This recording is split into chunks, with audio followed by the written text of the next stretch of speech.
하나님의 말씀은 누가복음 22장 24절부터 34절 말씀까지입니다. 누가복음 22장 24절부터 34절 말씀까지입니다. 찾으셨으면 한 절 한 절씩 교독을 하도록 하시겠습니다. 누가복음 22장 24절로 34절 말씀까지.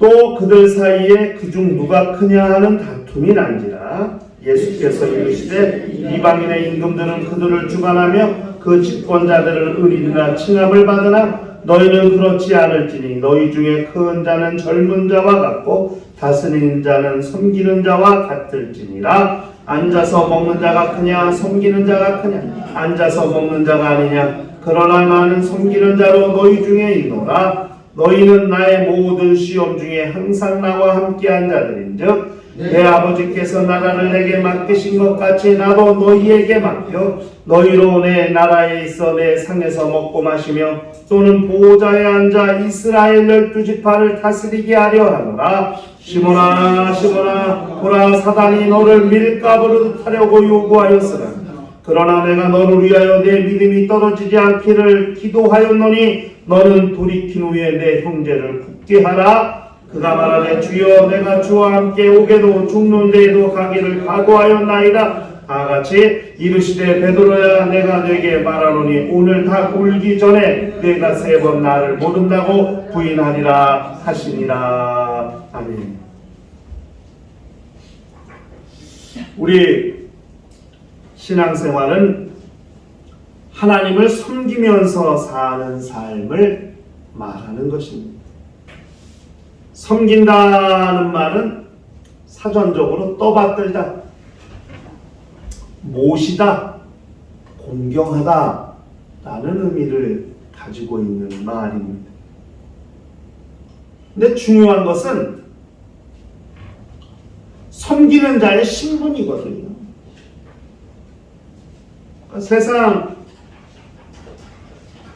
세상에서는 섬기는 자를 종이라고 그러죠.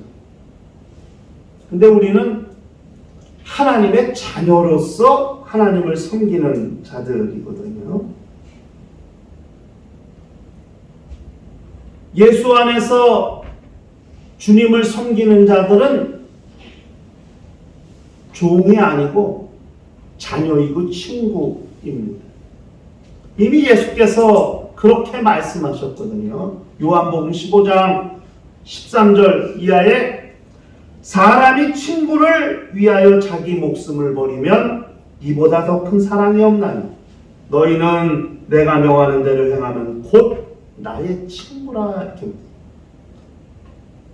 내가 명하는 대로 행하면 곧 나의 친구라. 이제부터는 너희를 종이라 하지 아니하리니 종은 주인이 하는 것을 알지 못함이라. 너희를 친구라 하였노니 내가 내 아버지께 들은 것을 다 너희에게 알게 하였음이라. 이렇게 말씀하셨어요. 예수는 제자들을 종으로 생각하신 적이 없어요. 동역자들로 생각하셨고 친구처럼 여기셨어요. 우리는 자녀로서 아버지를 섬기는 것이고 친구로서 주님을 섬기는 자들이라는 것을 잘 알아야 됩니다. 이것을 친히 보여주신 분이 예수님이시거든요. 오늘 설교 제목이 큰 자와 섬기는 자 아닙니까? 세상에서는요, 누가 큰 자 하면 군림하는 사람, 명령하는 사람, 상전, 높은 위치에 있는 사람이 큰 자예요. 반면에 섬기는 자들, 명령을 듣는 사람들은 작은 자들이죠. 종들이죠. 하인들이죠. 부하들이죠. 부하 직원들이죠. 그래서 세상에서는 큰 자가 되려고 그렇게 아둥바둥 쌉니다. 어떻게든 승진하려고 하고 어떻게든 출세하려고 해. 큰 자가 되어야 남을 부릴 수 있고 명령할 수 있습니다. 지금 세상 돌아가는 때가 다 머리 달려고 그러는 거 아닙니까? 네? 죄 없다는 것을 어떻게든 가려서 머리가 되려고, 우두머리가 되려고, 최고가 되려고 그러는 거 아니겠습니까? 왜 그렇게 돈 많이 들여서 무지막지하게 공부합니까? 좋은 학교에 들어가서 좋은 직업을 갖고 출세해서 박사가 되고 사장이 되고 회장이 되고 대통령이 되고 장군이 되고 그러려고 그렇게 하는 거 아니겠어요? 대학 입시 처리돼서 시험 보고 합격자가 나오면 고등학교 앞에 다 플래카드가 걸립니다. 자기 학교 자랑하느라고. 그래서 서울대 몇 명 합격, 연고대 몇 명 합격, 학원마다 그냥 제가 배송하는 한 3분의 군포 수리고등학교인가? 수리고인가? 근데 육사 6명, 해사 몇 명, 14명인가? 해군 육사 해사 공사를 10명, 공부 잘하는 학교더라고요. 보니까 그 육사 들어가는 게 쉽지 않거든요.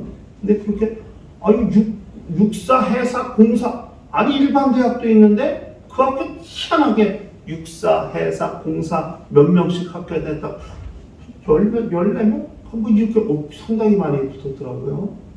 그래서 이 학교도 제법 하는 모양이다 이렇게 생각이 됐어요. 자랑 아니라. 육사 해사 공사 왜 들어가려고 그래요? 육사 나와서 소위로 인간하고 중위, 대위, 소령, 중령, 대령, 원스탑, 투스탑, 쓰리스탑, 포스탑 그렇게 출세하려고 하는 거예요. 장군 되려고 육사 해사 공사 들어가는 거 아니에요? 그게 큰 자가 되는 길이라고 생각하기 때문에 세상에서는 섬기는 자가 되려고 하지 않아요. 큰 자가 되려고 하죠. 근데 주님은 절대 그렇게 말씀하시지 않았어요.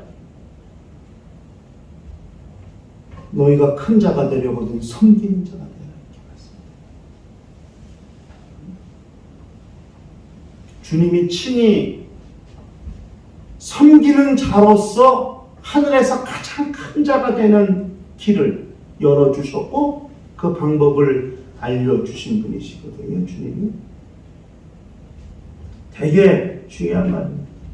위에서 군림하면서 지시하고 명령하는 자세로 가르치시지 않았어요. 주님이. 섬기시고 약한 자를 도와주시고 병든 자를 고쳐주시고 가난한 자들에게 복음을 전파하시고 먹을 것을 주시고 그저 섬기시면서 도와주시면서 하나님의 일을 하나님의 나라의 복음을 아버지가 아들에게 맡기신 사명을 감당해내신 분이 우리 주님이시거든요. 그리고 제자들에게도 그렇게 말씀하신 겁니다. 요한복음 13장 12절 예수께서 제자들의 발을 씻기시면서 말씀하신 거예요. 그들의 발을 씻기신 후에 요한복음 13장 11절 옷을 입으시고 다시 앉아 그들에게 이르시되 내가 너희에게 행한 것을 너희가 아느냐. 너희가 나를 선생이라 또는 주라 하니 너희 말이 옳도다. 내가 그러하다. 내가 선생이고 내가 주다. 그런데 내가 주와 또는 선생이 되어 너희의 발을 씻겼으니 너희의 발을 씻었으니 너희도 서로 발을 씻어 주는 것이 옳으니라. 이렇게 세상적인 생각으로는 주인이 종의 발을 씻기지 않고 선생이 제자의 발을 씻기지 않습니다.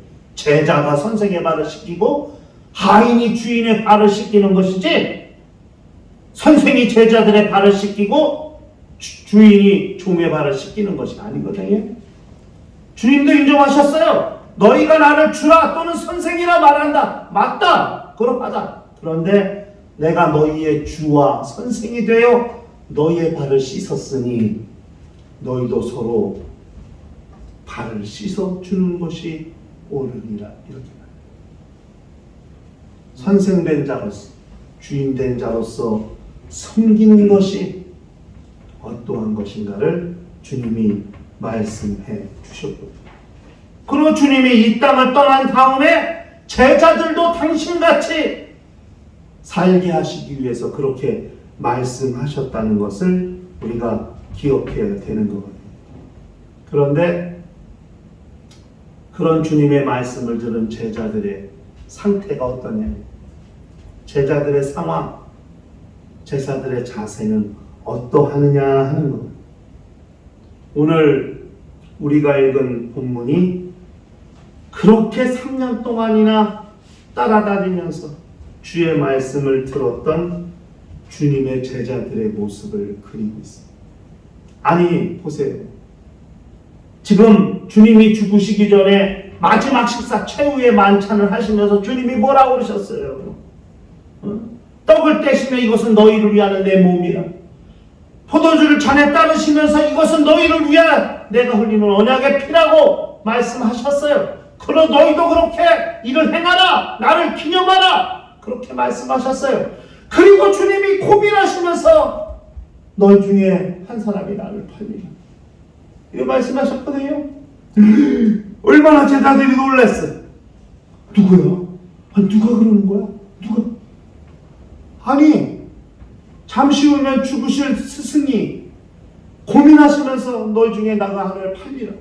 팔리면 어떻게 되는 거예요? 잡히는 거 아니에요. 잡히면 어떻게 되는 거예요? 죽는 거 아니에요. 그런 말을 들었는데 제자들은 어떠하냐? 다투고 있다는 거예요. 제자들은 다투고 있어요. 가만히 생각하면, 아니, 왜 다투게 되었을까? 12명 중에 한 사람이 나를 팔리라 주님이 말씀하시니까 제자들이 누가 그럴까? 누굴까? 너 혹시 느낌 오는 사람 있어? 혹시 누가 주님 팔 것 같아? 아니, 보세요. 12명이 식사하는 자리예요. 얼마나 웃고 떠들면서 이렇게 식사하고 주님의 말씀을 듣고 껄껄껄 웃으면서 이렇게 식사를 했겠어요. 그런데 12명이 앉으면 저 끝에서 하는 사람들의 대화가 잘 안 들리잖아요. 누구라고 생각해? 나는 아니야. 야, 너 나 알잖아. 내가 3년 동안 주님과 어떤 관계였는지 너 잘 알지? 내가 말이야, 주님과 함께 말이야, 벼락산에 올라가서 주님 변형된 것도 봤고, 그러면서, 내가 주님 무리 걸으시는 것도 봤고, 야, 나 보통 사람 아니야. 이렇게, 난 절대 주님 안 팔 거야. 난 아니야. 그럼 나냐? 나도 아니야. 이렇게 했지, 서로가 얘기하다가. 서로 아니라다가 결국, 야, 잘났다. 내가 너보다 훨씬 잘났어. 내가 훨씬 주님같이 해. 내가 너보다 훨씬 커. 이렇게 된 거예요. 이게 분위기가. 그러면서 누가 더 큰 사람이냐? 누가 주님과의 더 돈독한 관계를 유지하고 있느냐고 얘기하다가 네가 나보다 커. 그래, 네가 나보다 잘났다는 거야? 이러면서 얘기가 와전되고 변하더니 결국 누가 더 크냐는 문제까지 나아가게 되는 것이 아닌가.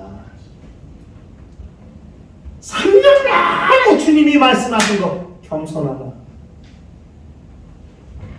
3년 내내 주님이 말씀하셨던 거예요. 오늘 본문 25절 26절 한번 다 같이 읽어보세요. 본문 25절 26절 다 같이 한번 읽어보세요. 시작. 예수께서 이르시되 이방인의 임금들은 그들을 주관하며 그 집권자들은 의리나 칭함을 받으나 너희는 그렇지 않을지니 너희 중에 큰 자는 젊은 자와 같고 다스리는 자는 섬기는 자와 같으니. 주님이 말씀. 그 크게 누가 크냐는 다툼이 나는 것을 보시고 주님이 그렇게 말씀하셨어요. 3년 내내 겸손해야 된다. 겸손하다. 겸손한 자가 누구냐? 맞아.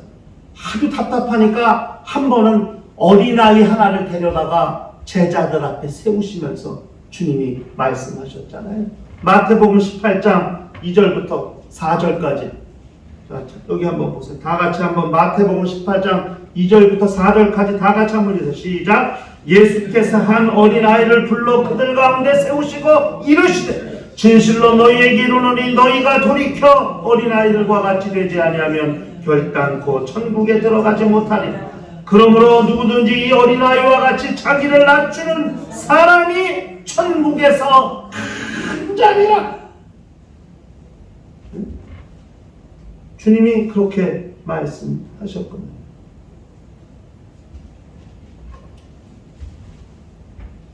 번 들으면 뭐해? 안 돼요. 근데 이게 제자들의 모습이 아니라 오늘 우리들의 모습일 수도 있다. 여러분, 주님의 말씀을 순종한다. 주의 말씀에 순종하고 살아야 된다고 다 그렇게 말하지만 구체적으로 뭔지 가장 핵심이 겸손이고 가장 핵심이 섬기는 거예요. 그게 주의 말씀에 순종하는 것의 핵심이라는 것을 잘 알아야 됩니다. 섬기는 자가 되는 것. 세상에서는 낮은 자지만은 하늘에서는 가장 큰 자, 섬기는 자예요. 오늘날 교회가 세상 가운데서 지탄을 받고 어려워지는 이유가 이것이 안 되기 때문이라는 생각. 교회 안에서 겸손이 사라지고 교회 안에서 섬기는 모습들이 사라지게 되는 거죠. 어느 날 교회 안에 권위가 계급이 생긴 것 같이 장로, 권사, 집사, 장로, 권사, 안수집사, 집사, 평신 집사관 임명 못 받은 일반 얼마 신앙생활을 하지 않은 사람들, 어떤 그런 계층이 생겨서 마치 그것이 계급이 되고 그것이 교회의 문화가 되는 분위기가 어느덧 무르익었던 것이 우리나라 현대교회의 실정이거든요. 되게 아쉽고 안타까운. 그러다 보니까 교회가 세상으로부터 멀어지게, 세상이 교회로부터 멀어지면 안 되거든요. 교회와 세상은 가까워야 돼요. 언제든지 세상에서 교회를 찾아올 수 있도록. 교회 문은 항상 세상을 향해 열려 있어야 되고, 상처받은 사람들, 시험에 든 사람들, 아픈 사람들, 병든 사람들, 교회를 찾아와서 교회가 그들을 위로하고 그들을 격려하고 그들의 영혼을 살리기 위해 기도하고 그들의 아픔을 같이 슬퍼하고 이렇게 같이 아파 이렇게 되는 것이 교회의 본래 모습이어야 하는데 교회가 군림하기 시작하고 이것은 대단히 주님의 말씀과 멀어지고 있다는 사실을 우리가 기억할 필요가 있습니다. 그렇기 때문에 교회가 세상으로부터 욕을 먹는 거거든요. 이것은 우리가 경계해야 된다는 사실을 잘 알 필요가 있습니다.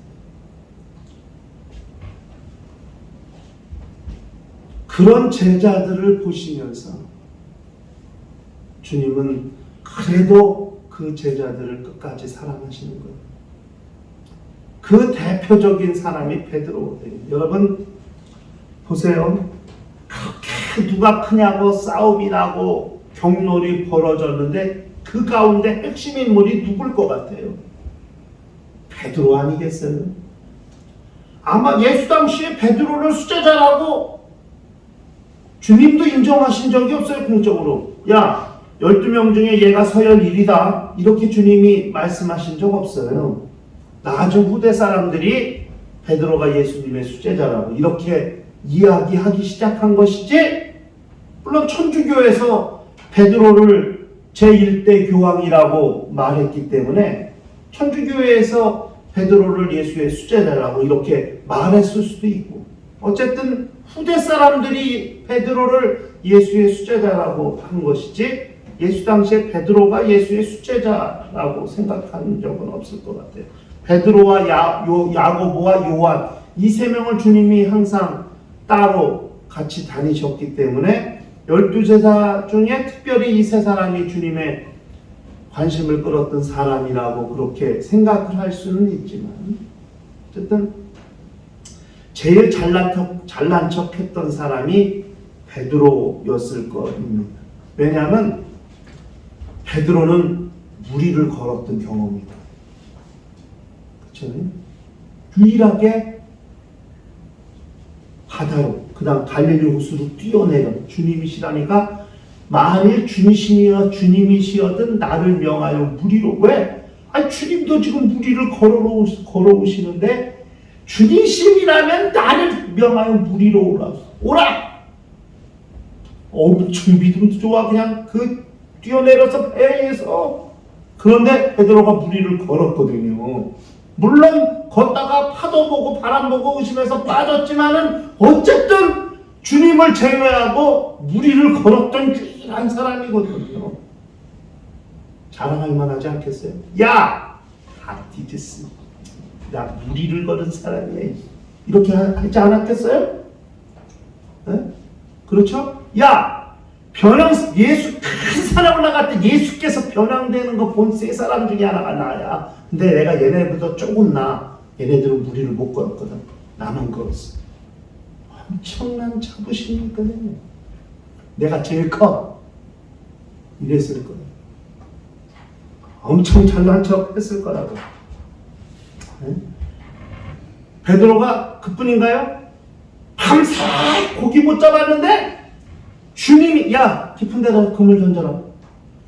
내가 주님 말씀 순종해서 야 바다에 그물을 던졌더니 고기를 배 가득하게 잡았던 사람이야. 내가 주님과 이런 관계가 있어. 니네들 해봤어? 안 해봤지? 이러면서 다른 제자들의 길을 꺾으려고 했을 거예요. 그게 사실이니까. 없는 말을 지어낸 게 아니니까. 있었던 일을 얘기한 거니까.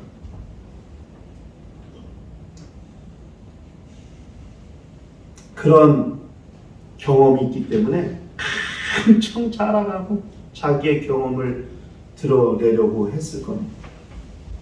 그런데 그런 베드로에게 주님이 말씀하십니다. 시몬아 시몬아, 베드로야 베드로야 이렇게 하지 아니하시고 시몬아 시몬 갈 때 이랬다 저랬다.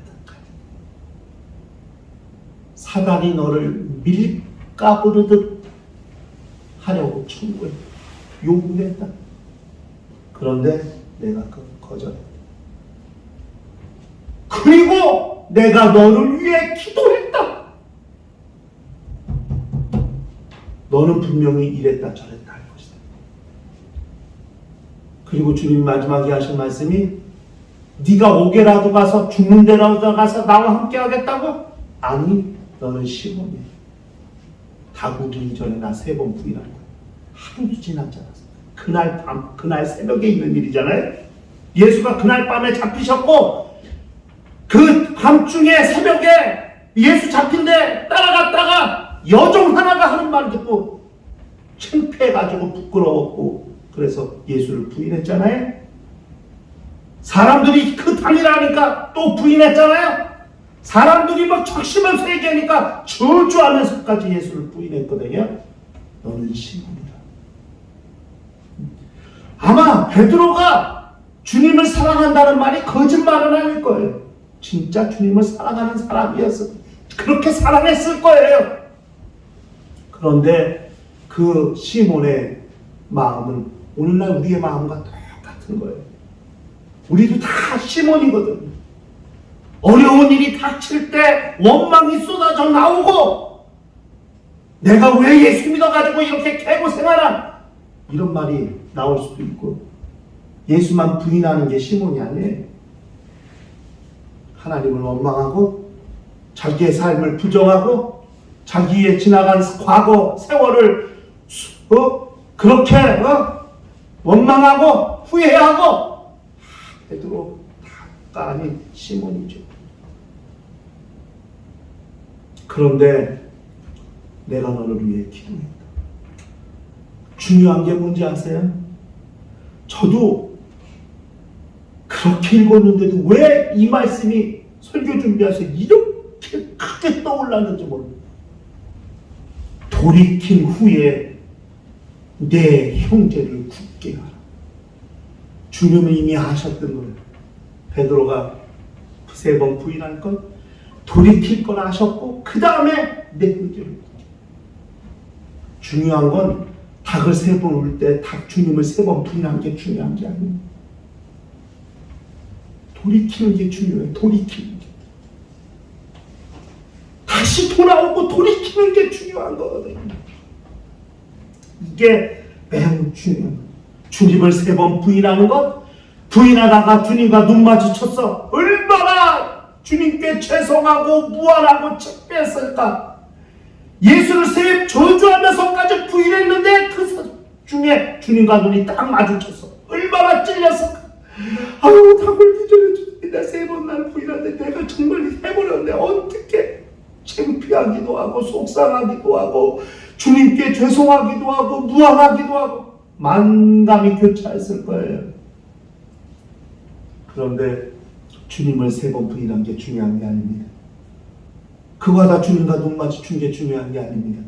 그대로 끝나버리는 게 그게 심각한 거죠. 진짜 중요한 건 돌이키는 거예요. 우리가 주의 말씀을 따라 섬기는 자가 되지 못했던 건 그게 중요한 게 아닙니다. 중요한 건 돌이키는 게 중요한 겁니다. 예수님을 부인하고 자기 삶을 원망하고 자기 인생을 후회하고 내가 신앙생활했던 수십 년의 삶이 후회되고 그것이 원망스러운 거.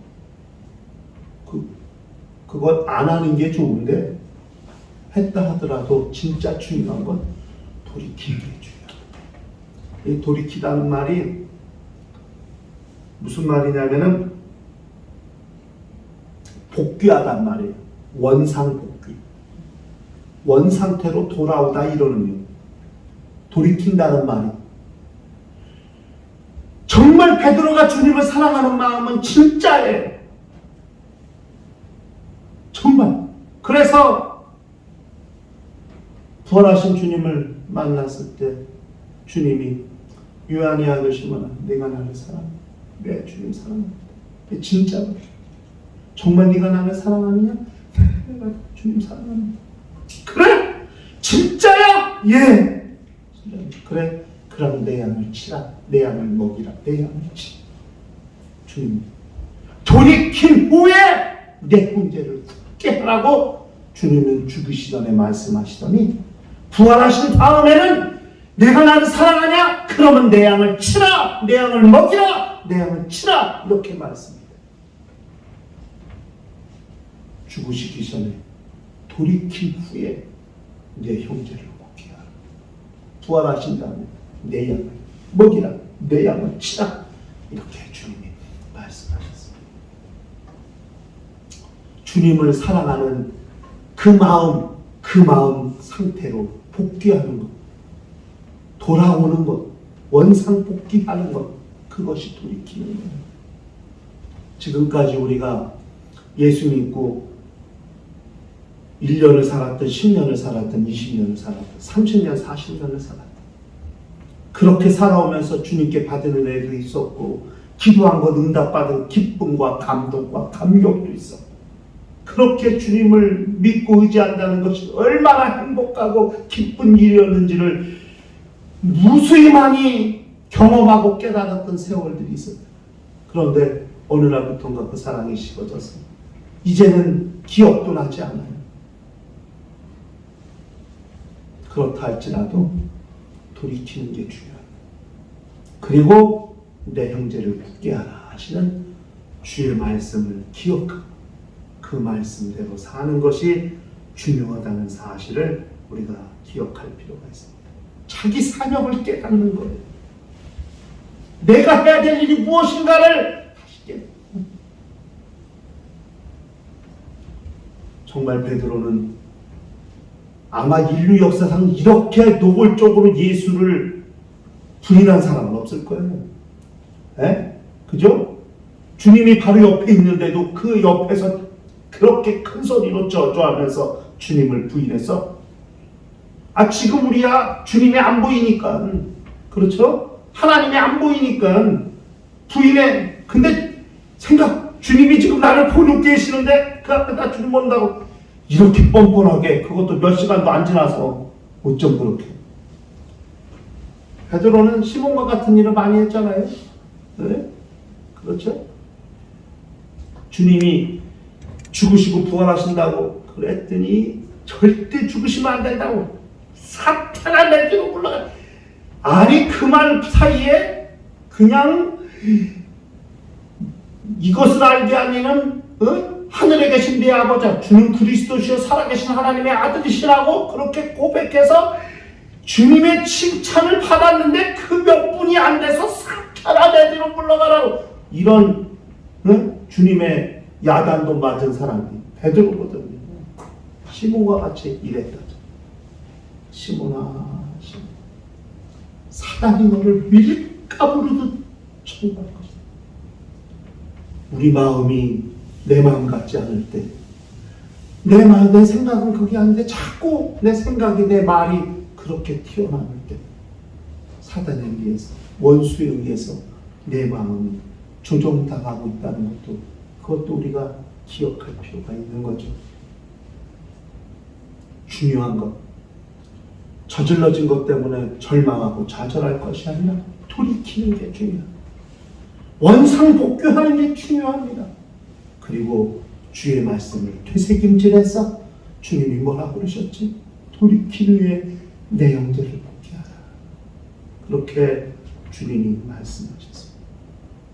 형제를 굳건히 하고 교회를 굳건히 세우고 주님이 다시 오시는 그날까지 우리의 믿음을 굳건히 세우는 것이 우리가 해야 될, 이 땅에서 마지막으로 우리가 감당해야 될 일이라는 것을 기억하면서 그렇게 주의 말씀을 따라 사는 거룩한 심령들이 되었으면 좋겠습니다. 하나님을 섬기면서 사는 것이 신앙생활이라 할지라도 인생의 연약함, 의지의 나약함 때문에 주님 앞에서 누가 크냐고 싸웠던 제자들의 모습이 그렇게 우리의 모습이 될 수 있다는 것.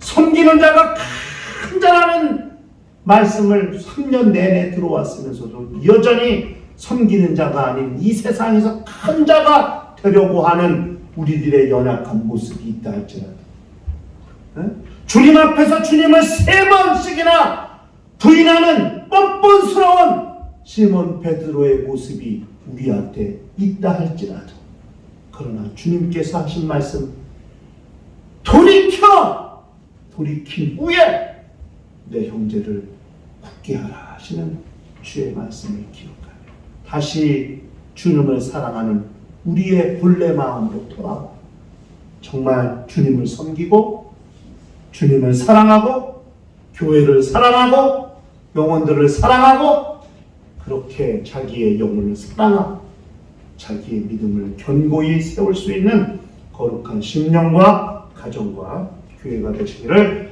주의 이름으로 축원합니다.